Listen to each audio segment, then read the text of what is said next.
اعوذ باللہ من الشیطان الرجیم، بسم اللہ الرحمن الرحیم۔ لیسن آف فیتھ کے ناظرین، السلام علیکم ورحمۃ اللہ وبرکاتہ۔ آج کے اس ویڈیو میں ہم 4 زندہ نبیوں کا ذکر کریں گے جنہیں موت نہیں آئی۔ آج سے تقریباً کروڑوں سال پہلے اللہ تعالیٰ نے حضرت آدم علیہ السلام کو تخلیق کیا، جس سے انسانی زندگی کی بنیاد پڑی اور بے شمار قوموں کو آباد فرمایا، اور ان قوموں کی طرف بے شمار انبیاء کرام علیہ السلام کو مبعوث فرمایا۔ کم و بیش 1,24,000 انبیاء کرام علیہ السلام اس زمین پر جلوہ افروز ہوئے، اور آخر میں ہمارے پیارے نبی حضرت محمد صلی اللہ علیہ وآلہ وسلم پر نبوت کا دروازہ بند کر دیا گیا، اور قیامت تک کوئی بھی نبی اس روئے زمین پر نہیں آئے گا۔ ہر انبیاء کرام علیہ السلام اپنے اپنے وقت میں آئے اور دنیا سے چلے گئے، لیکن 4 نبی ایسے ہیں جو آج بھی زندہ ہیں اور آج بھی لوگوں کی مدد کر رہے ہیں۔ یہ 4 نبی کون کون ہیں، اور اللہ تعالیٰ نے ان کو کیوں زندہ رکھا ہے، اور ان کے زندہ رہنے کی کون سی وجوہات ہیں؟ مختلف روایات اور صحیح احادیث کی روشنی میں 4 ایسے انبیاء کرام علیہ السلام کا تذکرہ ہے۔ یہ 4 انبیاء کرام علیہ السلام کب تک زندہ رہیں گے؟ پہلے نبی جن کا تذکرہ ہمیں قرآن مجید میں بھی ملتا ہے وہ ہیں حضرت عیسیٰ علیہ السلام۔ حضرت عیسیٰ علیہ السلام نے نبوت کا اعلان کیا اور فرمایا، میں اللہ کا بھیجا ہوا نبی ہوں اور میں دعوت حق دینے آیا ہوں۔ وہ یہودی تھے اور ان کی کتاب میں واضح لکھا تھا کہ اللہ کا ایک نبی آئے گا اور وہ یہودی روایات کو ختم کر دے گا۔ حضرت عیسیٰ علیہ السلام دین حق دیتے رہے، وہ بدبخت قوم آپ پر ایمان نہ لائی۔ جب حضرت عیسیٰ علیہ السلام کو یقین ہو گیا کہ وہ آپ کی کسی بات کا یقین نہیں کریں گے، تو ایک دن حضرت عیسیٰ علیہ السلام نے سب یہودیوں کو اکٹھا کیا اور فرمایا، کون اللہ تعالیٰ کی وحدانیت پر ایمان رکھتا ہے؟ ان میں سے 12 لوگوں نے کہا کہ ہم اللہ تعالیٰ کی وحدانیت پر ایمان رکھتے ہیں۔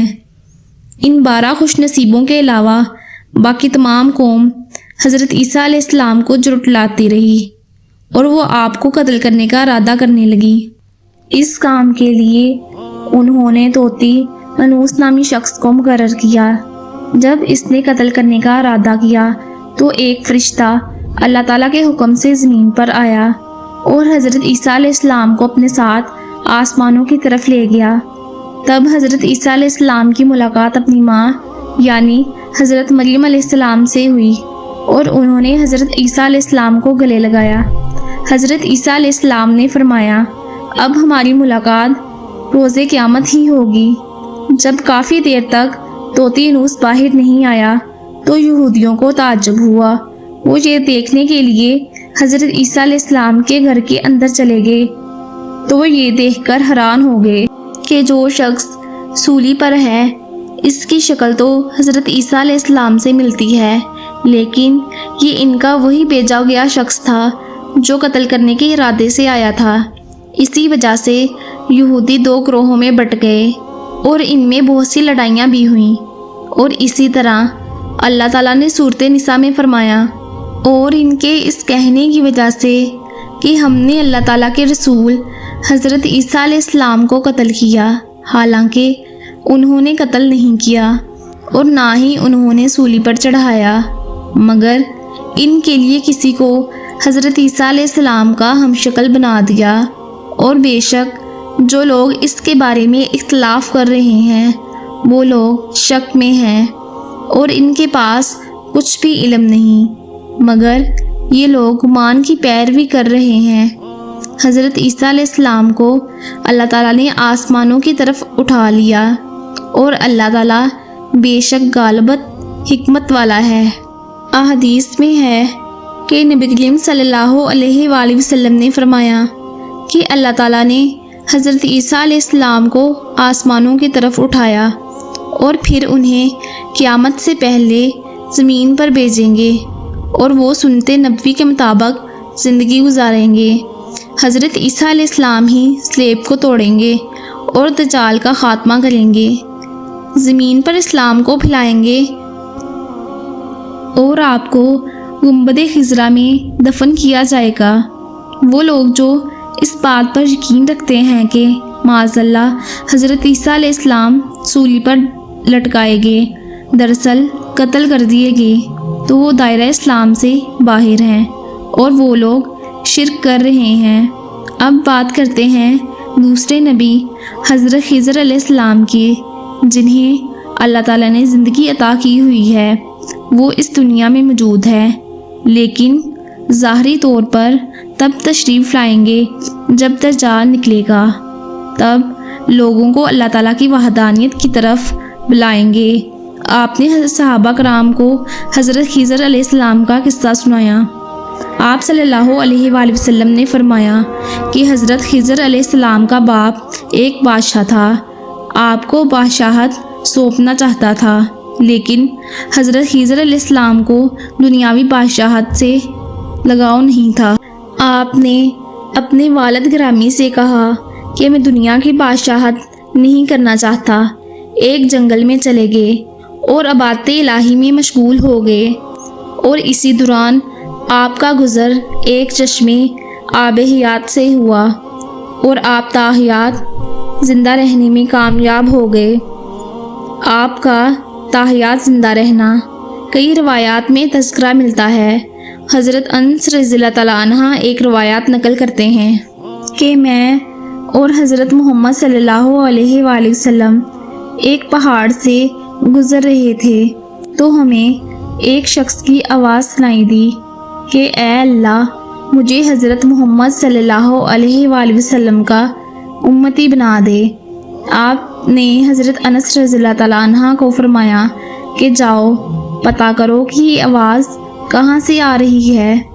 جب وہ اس پہاڑ کے اندر گئے تو ایک سفید پوش بزرگ وہاں بیٹھے عبادت کر رہے تھے۔ انہوں نے سلام کیا تو وہ بزرگ کہنے لگے کہ تم حضرت محمد صلی اللہ علیہ وآلہ وسلم کے صحابی ہو۔ حضرت انس رضی اللہ تعالیٰ عنہ نے فرمایا جی ہاں۔ تو بزرگ نے کہا ان کو میرا سلام کہنا اور آپ صلی اللہ علیہ وآلہ وسلم کی بارگاہ میں کہنا کہ حضرت الیاس علیہ السلام آپ کو ملنا چاہتا ہے۔ حضرت انس رضی اللہ تعالیٰ عنہ واپس گئے اور آپ صلی اللہ علیہ وآلہ وسلم کو حضرت الیاس علیہ السلام کا پیغام پہنچایا، تو آپ صلی اللہ علیہ وآلہ وسلم نے مجھے لیا اور حضرت الیاس علیہ السلام سے ملنے کے لیے چل پڑے۔ جب ہم حضرت الیاس علیہ السلام کے پاس پہنچے تو میں کچھ دور کھڑا ہو گیا۔ آپ صلی اللہ علیہ وآلہ وسلم اور حضرت الیاس علیہ السلام کافی دیر تک باتیں کرتے رہے۔ اتنے میں آسمان سے کھانا اترا تو آپ صلی اللہ علیہ وآلہ وسلم نے مجھے آنے کے لیے کہا۔ جب ہم تینوں نے کھانا کھا لیا تو ایک سفید پرندہ آسمان سے نیچے اترا۔ وہ پرندہ حضرت الیاس علیہ السلام کے پاس آیا اور وہ اوپر بیٹھ کر آسمانوں کی طرف چلے گئے۔ حضرت ادریس علیہ السلام جن کا زندہ ہونے کا ذکر قرآن مجید میں بھی آتا ہے۔ حضرت ابن عباس رضی اللہ تعالیٰ عنہ فرماتے ہیں کہ حضرت ادریس علیہ السلام درزی کا کام کرتے تھے اور شام میں اللہ تعالیٰ کی عبادت میں مشغول ہو جاتے تھے، اور شام تک تمام روح زمین سے زیادہ ان کی نیکیوں میں اضافہ ہو جاتا تھا۔ حضرت ادریس علیہ السلام کے پاس ایک دن ملک الموت آئے تو آپ نے فرمایا کہ میں موت کا مزہ چکھنا چاہتا ہوں۔ تو ملک الموت نے اللہ تعالیٰ کے حکم سے حضرت ادریس علیہ السلام کی جان نکال لی، اور اس کے بعد اللہ تعالیٰ کے حکم سے دوبارہ انہیں زندہ کر دیا۔ اس کے بعد آپ نے فرمایا کہ میں دوزخ اور جنت کی سیر کرنا چاہتا ہوں۔ تو ملک الموت اللہ تعالیٰ کے حکم سے آپ کو دوزخ لے گئے اور اس کے بعد جنت کی سیر کروائی۔ تو آپ نے جنت میں ہی رہنے کا ارادہ کیا تو اللہ تعالیٰ نے انہیں جنت میں ہی رہنے دیا۔ تو پیارے دوستو، حضرت ادریس علیہ السلام وہ چوتھے نبی ہیں جو آج بھی زندہ ہیں اور جنت میں موجود ہیں۔